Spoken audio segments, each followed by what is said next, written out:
Doors, I'm a fool for your love.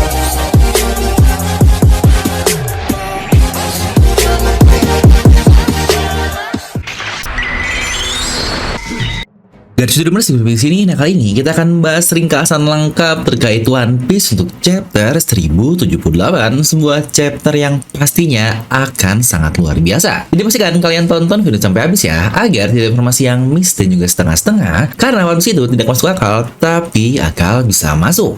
Nah, mari tanpa basa-basi lagi, kita langsung saja wadaw. Dimana judul untuk chapter kali ini adalah batasan waktu untuk pergi, yang sepertinya kita akan mendapatkan countdown lagi nih seperti biasa di arc Egghead ini. Yang untuk cover story sendiri terlihat jika Caesar dia berjabat tangan dengan Judge dengan judul cover story yaitu terbentuknya Neo Match, yang wah ini mantep banget sih. Mereka ini sebenarnya berselisih tapi udah kayak bromance aja gitu, kesel tapi mereka sahabatan, yang sebenarnya cukup kelihatan banget sih dari cara mereka bersama-sama di beberapa cover story lalu kalau mereka ini sangat dekat sekali dan bukan musuh seperti yang seharusnya. Nah, di mana organisasi luar biasa akhirnya ada yang terbentuk lagi, dan bahkan untuk kali ini jelas mereka adalah anti dari Vegapunk. Yang sejujurnya sangat menarik sekali, di mana masih ada cross guild yang kita belum tahu nih mereka bakal ngapain, yang aduh Oda dia sedang menyiapkan sesuatu yang luar biasa yang kemungkinan besar akan ada hubungan dengan apa yang terjadi di chapter ini. Nah, di mana untuk chapter pun dimulai dengan Stussy yang dia sedang menelpon Sentomaru. Dia menelpon menggunakan denden musi rahasia yang dimiliki oleh kedua orang ini. Yang sejujurnya ini sangat menarik tapi aneh juga sih. Dikatakan semua komunikasi terputus antara fase lab dan seluruh pabrik. Apa mungkin terputus hanya dari sisi denden musi yang ada di Egghead saja, tetapi untuk denden musi yang lain masih bisa untuk menerimanya? Karena bukankah jika dalam konteks yang terputus, mungkin saja seperti di jamming atau adanya penghambat sinyal, makanya para denden musi ini tidak bisa menerima sinyal satu sama lain. Tapi ternyata jika di sini Stussy pun bisa menghubungi Sentomaru yang di bawah, tapi sepertinya alasannya bukan karena itu. Yang sudah menurut saya ini rada-rada ambigu, tapi oke lah, kita lanjut saja. Di sini Sentomaru memberitahu Stussy jika Kizaru sedang dalam perjalanannya pergi menuju ke Pulau Egghead, dan dia pun dikatakan bahwa pasukan besar dari Angkatan Laut bersamanya. Di mana alasan pemerintahan dunia memerintah angkatan laut sampai tingkatan yang sangat ekstrim seperti ini, karena alasan pertama adalah dikatakan penemuan Vegapunk jauh lebih luas dibandingkan apa yang ditemukan Sarjana Ohara 22 tahun yang lalu, dan Pulau Egghead pada dasarnya sebuah pulau berteknologi, jadi mereka memiliki pertahanan luar biasa yang sangat berbeda dengan Ohara juga. Yang dari sini sangat masuk akal ya, kenapa pemerintahan dunia bergerak ke tingkat yang sangat ekstrim, yang bahkan untuk angkatan laut sendiri dikatakan lebih dari 100 kapal perang sudah pergi menuju ke satu pulau ini. Dan kita pun berpindah ke lokasi Franky. Dia masih bisa berbicara karena hanya setengah tubuhnya yang berubah menjadi batu. Di sini Pythagoras pun bertanya kepada Esnek siapa yang memerintahnya sambil dia menangis-nangis, tapi tidak dijawab oleh Esnek, dan akhirnya dia menginjak Pythagoras hingga tercipta ledakan yang sangat besar.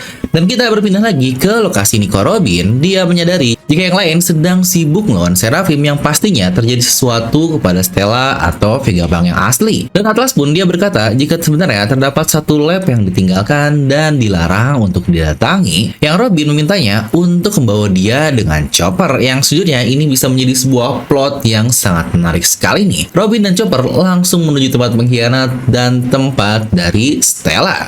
Dan kita pun lagi berpindah ke grup Sanji. Di sini Nami dia meluk Edison dengan tubuhnya, di mana untuk Brook sendiri dia masuk ke mode hantunya untuk mencari Stella yang lebih mudah lah, bisa tembus ke semua dinding. Yang sebenarnya ini gila banget ya, tim topi jerami mereka benar-benar objektif ya, mau lagi dalam keadaan yang sangat berbahaya, tapi tetap mereka mempunyai misi awal untuk mencari tubuh asli dari Vegapunk. Di sini pun duel antara Sanji dan S-Shark masih terus berlanjut, dan di sini dikatakan jika Sanji membiarkan S-Shark untuk memukulnya, tapi ternyata Sanji tidak terluka sama sekali. Dipukul oleh Seraphim yang sangat kuat itu, Sanji tidak terluka, dan di sini pun Sanji berkata, "Kau tahu apa ini? Itu adalah kekuatan dari cinta, the power of love." Anjay.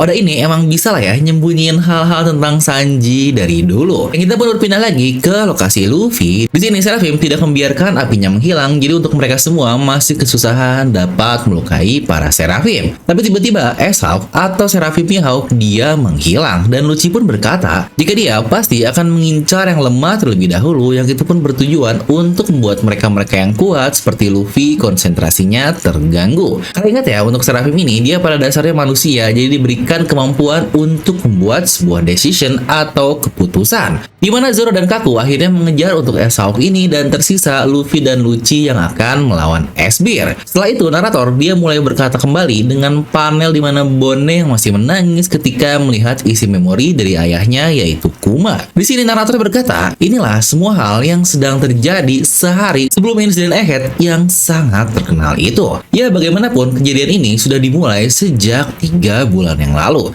Di sini pun kita mendapatkan sedikit flashback dari 3 bulan yang lalu, di mana ada seseorang yang misterius yang menelpon ke Mary Joyce, dan dia mengatakan jika Vegapunk sedang meneliti Void Century. Pemerintah dunia pun mengirim agen Chipperpol mereka untuk mengecek, tetapi agen ini tidak menemukan bukti jika Vegapunk sedang meneliti Void Century. Makanya akhirnya para Chipperpol ini mereka langsung kembali lagi, tetapi seperti yang kita tahu juga ketika mereka berencana pulang, mereka dihajar oleh para monster laut buatan, dan akhirnya seperti yang kita lihat di chapter lalu, mereka semua malah dipenjara oleh pengkhianat ini. Dimana beberapa saat kemudian orang misterius ini pun menelpon kembali dan meminta untuk langsung berkata kepada Gorosei, hingga akhirnya mereka yakin jika Vegapunk benar-benar mengkhianat. Itulah awal mula insiden dari Egghead ini dimulai, di mana Gorosei langsung mengirim CP0 untuk mengecek semua kasusnya, dan datanglah Lucci, Stussy, dan juga Kaku. Tapi sebagai backup plan, di sini Gorosei akan ikut mengecek sendiri bersama dengan Kizaru dan pasukan angkatan laut, yang untuk alasannya itu adalah 2 alasan tadi yang sangat jelas ya, karena Vegapunk ini sudah mengetahui jauh lebih banyak dibandingkan Ohara. Jadi sangat wajar jika Gorosei memiliki backup plan yang sangat ekstrim, di mana semua pasukan yang sekarang sedang pergi ke Pulau Egghead ini skalanya sudah sama jika mereka akan berperang, di mana mereka ini benar-benar mengirim semua pasukan yang sama persis lah seperti yang terjadi di Marineford lalu, dengan panel-panel yang luar biasa, di mana lagi-lagi di chapter ini kita diperlihatkan Gorosei Satun, Kizaru, Vice Admiral Doll, yang mereka semua sudah siap untuk pergi menuju ke Pulau Egghead. Di sini Vice Admiral Doll diperlihatkan yang kemungkinan pasti nggak ada gap ya, apakah dia sudah jalan ke Pulau Hachinosu,